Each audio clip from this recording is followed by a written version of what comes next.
Sederet perusahaan raksasa properti di IKN Nusantara bakal tanam beton. Jumlahnya tak main-main hingga 200 titik di wilayah IKN Nusantara.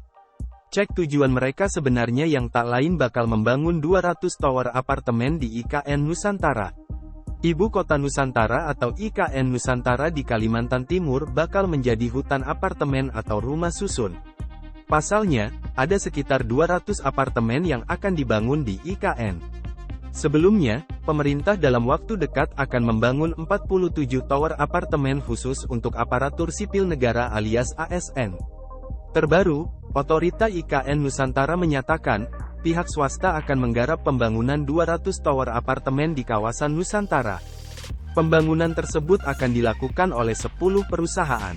Deputi Bidang Pendanaan dan Investasi Otorita IKN Agung Wicaksono mengatakan, dari 10 perusahaan tersebut, mayoritas merupakan perusahaan dalam negeri.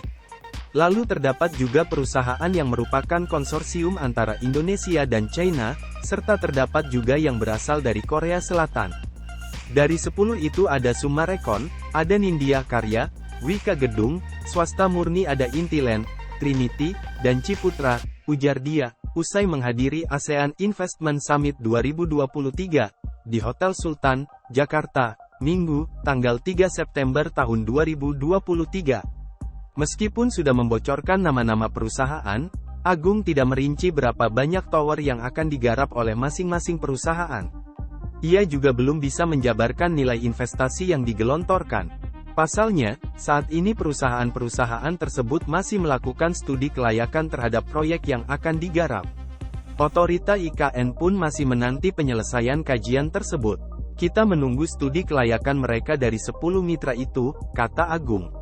Selain pihak swasta, pembangunan rusun di kawasan Nusantara juga akan digarap pemerintah, dalam hal ini Kementerian PUPR.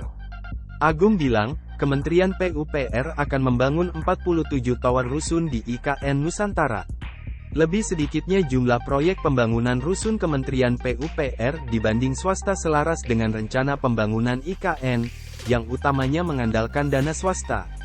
Agung menekankan, dari total kebutuhan investasi IKN sekitar 450 triliun rupiah, sumber pendanaan dari APBN hanya sebesar 20%. Terus 80% dari non-APBN.